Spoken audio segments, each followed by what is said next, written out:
the Make, Share, Grow podcast. I'm artist Julie Marriott, and I created this podcast to share behind-the-scenes stories of art, craft, and the creative process.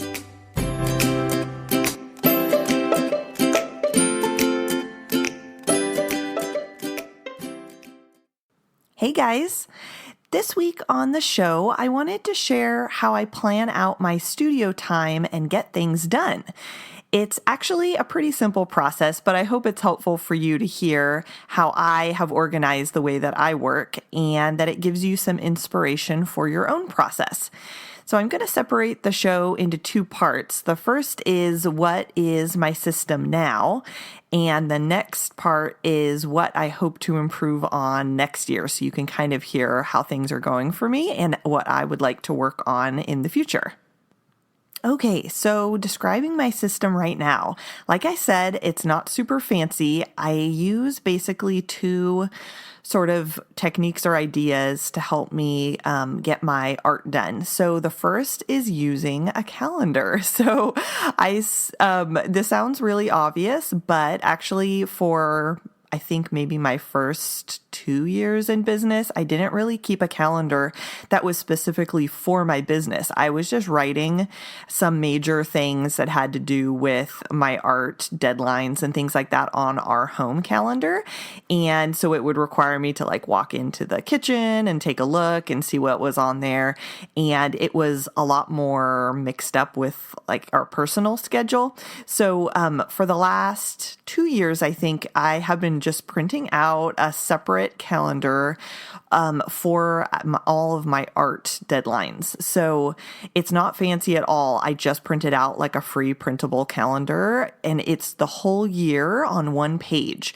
And so sometimes you can find those already made for you online. Other times, I think I've mostly just gathered all of the months and Photoshopped them together. It's not very fancy at all, but I try to get the whole year onto one page, and I like to have separate little boxes for each month so that I can make notes.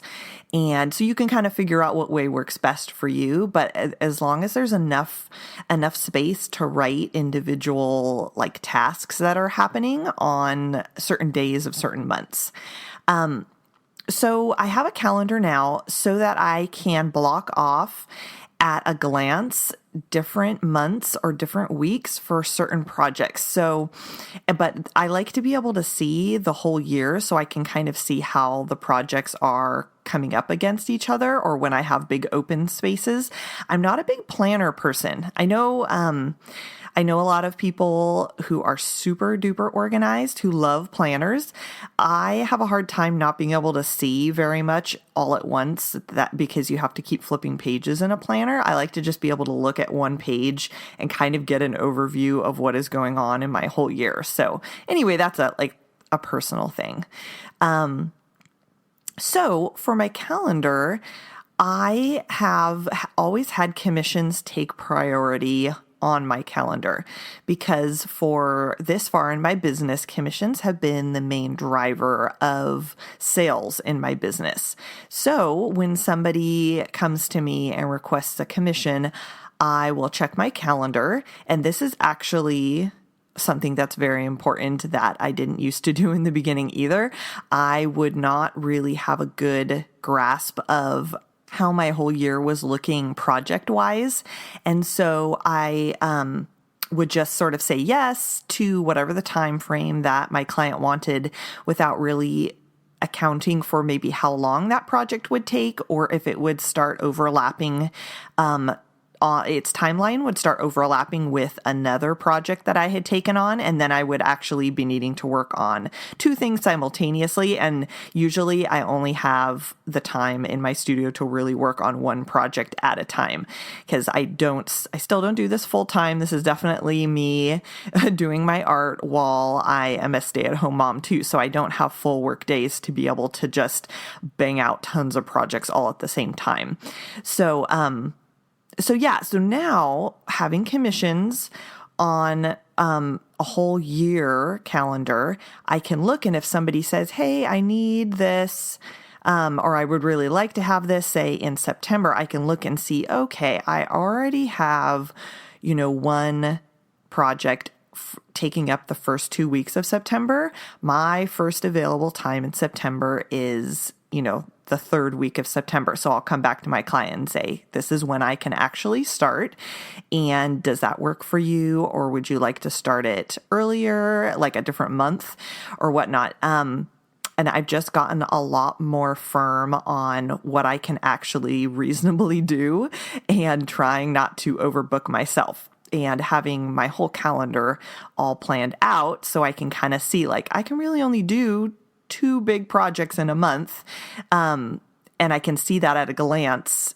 That has been great. So, so then once we settle on a time frame for the commission, I'll check my calendar, I'll take their deposit, and I'll mark off the time frame that their project is going to take. And then I won't let myself schedule any other work projects that are overlapping with that one. And then, so because commissions have been the main source of income in my business so far, those have always taken priority for me. So they will be the first things that are going to take up weeks in my month. And then I'll kind of find the gaps in between those commission projects to plan my other art commitments or my personal work during those more quiet times. So that's how my calendar has been working so far. And then the second part of my system, I guess you could call it, for my studio time has been batch tasking. I'm sure all of you guys have heard about batch tasking, so I won't go over it in a bunch of depth, but it's essentially just trying to do tasks, multiple of the same kind of tasks at the same time instead of jumping from different types of tasks.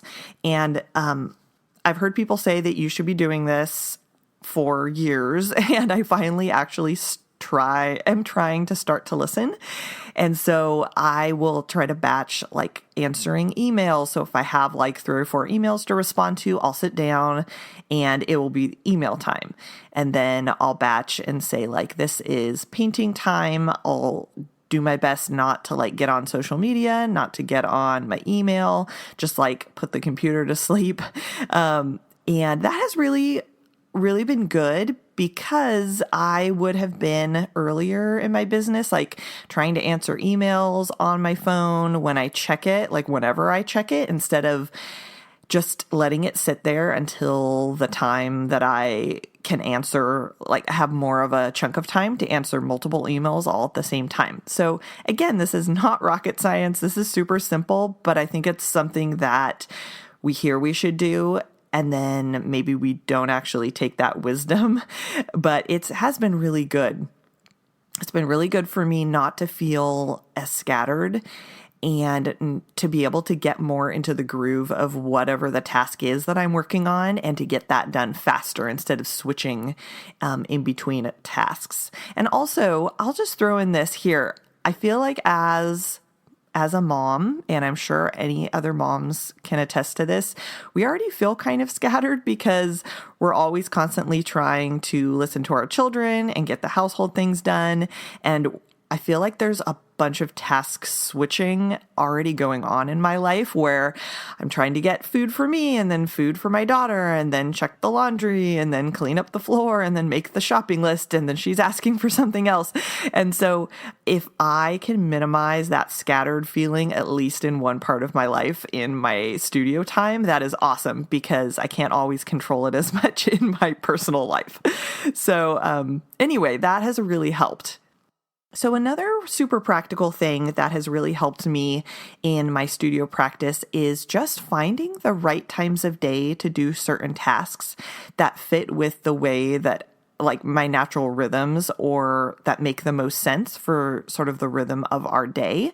So, one is, when do I paint? So I have really good painting light in my studio just because it happens to like face a certain direction. The one window in my studio faces a certain direction. So a certain time of day generally which is my daughter's nap time, the light is really good for seeing colors really clearly. And so that will be the time of day that I need to paint if I am going to paint that day. Every once in a while, I can paint at night. And if it's like not super difficult to choose the colors, I have a light in my studio that is a natural light bulb, so it tries to imitate sunlight, but it's not perfect. And I kind of know the limitations of what I can do within that range. If what I'm doing or the colors I'm mixing are unfamiliar or have to be super duper specific, I know that I need daylight for that. But every once in a while, I can paint at night if I know what I'm already sort of doing, or I know I'm more familiar with the color palette. So my day kind of has to work around when can I paint, and I don't paint every day. It just kind of goes in cycles. Some weeks I'll paint every day.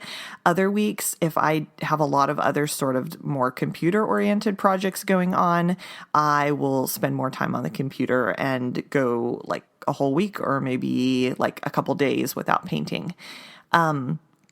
And then, because the computer can be done at any time of day, I try to either do the computer stuff early in the morning or later at night, because that really is not light dependent. And I try to save the really good light hours for painting. So I would just say, if you are looking to figure out your schedule for your day, just try to figure out the puzzle of what tasks fit best into the free time that you have, what makes the most sense, and just try not to force tasks into spaces that are going to be more frustrating than helpful. Okay, so that is basically my system right now for how I work. So things that I would like to do differently next year. The first one is set more clear financial goals.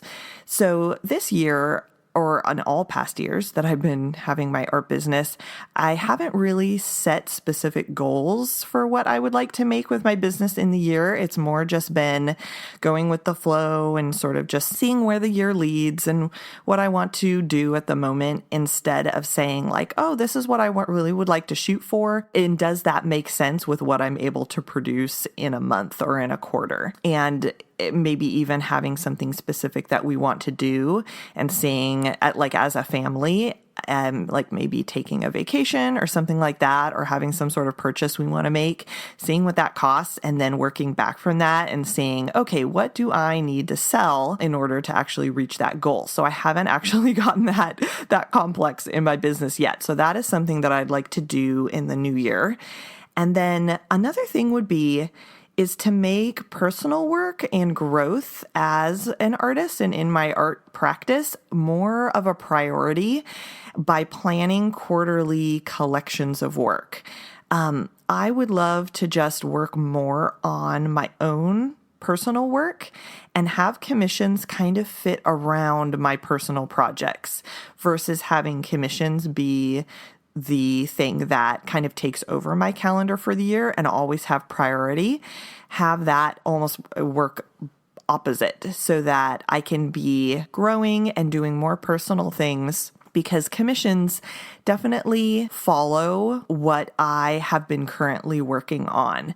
And so people will look at my work, and I think this is natural. People will look at an artist's work, see what they've done that they've liked in the past, and then say, hey, I'd like something similar to that. They're not the visionaries for your art. And so they're going to be asking you to kind of repeat or do something similar to what you've done in the past. So what I found is what ends up happening is that I spend my whole year, because commissions have been the driver in my business, I find myself the whole year making work that is not really growing me a lot in the directions, or is not nearly as experimental. Let's say that is not nearly as experimental as I would like to be doing sometimes. And commissions do bring up new ideas now and then, but often they are more in the tone or in the theme of what I've already been doing. And so I would like to do more of the quarterly idea where I'm working towards a specific goal of a collection, and then I can kind of fit commissions around that versus it being the other way around like this year has been. And then I think another thing that I would like to change in the new year is booking commissions further in advance.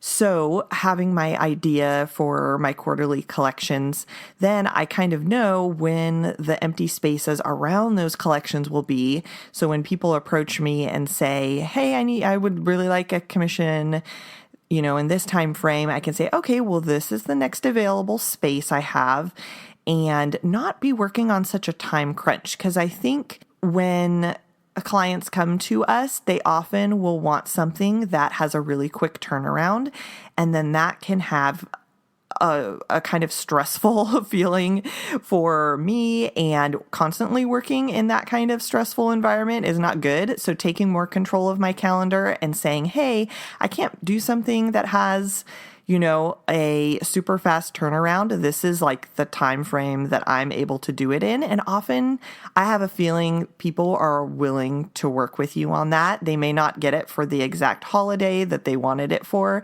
but maybe they can plan on it for next year or something like that. So kind of sticking to my ground more on what my studio timeline is looking like, and being more in control of that will be fantastic. So that's what I want to work on as well in the new year. The last thing that I want to do next year is block out time for big projects at the beginning of the year. So things that may not be an actual collection of work, but working on, say, like the podcast, or I still would really like to record some online classes. So thinking about those things and sitting down at the very beginning of the year and actually saying, like, this is the month I'm doing that, and not letting other things interfere with it, because those are big chunks of time that I need to dedicate to big projects like that. And often I'll have the idea that I want to do it, and then I'll just be waiting for a space in my calendar to just sort of magically appear. But I'll let other projects like commissions or things like that just always end up filling in the gaps. So then those big dream projects that I want to work on often will get pushed to the side or just never done at all because I haven't blocked off the time for them.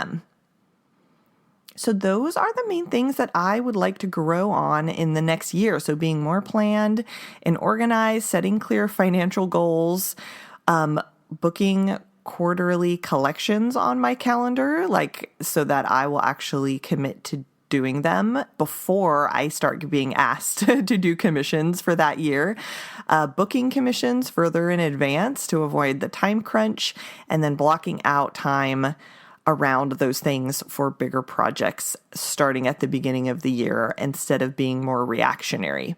And I think that is the real theme of what I'm saying here as I'm looking over this list, is just being more action oriented on what I want to achieve in the year versus reacting to how things are going or requests that are coming at me. And I would totally encourage you guys to work towards that in your art practice too. It's good to be flexible. I was having a conversation with some artist friends how we like to have structure and we like to have flexibility. And so even if I just plan out one quarter at a time instead of planning out the whole year, I can still have a structure and keep that flexibility for maybe the way that the year tends to be shaping up or moving in a certain direction. Then I can kind of plan quarter by quarter or maybe half of the year and then see how the next half goes. So that is my plan, and I hope it will work out. So I'll let you guys know how it goes. Thank you so much for listening today, you guys. A quick way to support the show, if you have not left a review on iTunes, I would really appreciate it. All you have to do is scroll down to the bottom of the app when you are listening to one of my episodes, and there should be a really big rate and review button, and you can leave a star rating and then also write a review. It doesn't have to be long at all, but it's wonderful to have words to read, to know what you guys are thinking, and to hear your feedback about the show. Also, if you would post about the podcast on Instagram or Facebook or anywhere else, or just share an episode with a friend. That would be fantastic. I'm always wanting to reach more creative people with the information that I'm sharing and the guests that I'm having on, and I would really appreciate your help with that. Until next time, I hope you'll continue in your own unique way to make, share, and grow. Thanks for listening to Make, Share, Grow. You can keep up with the podcast and my artwork on my website, juliemarriottart.com, and on Instagram at juliemarriottart.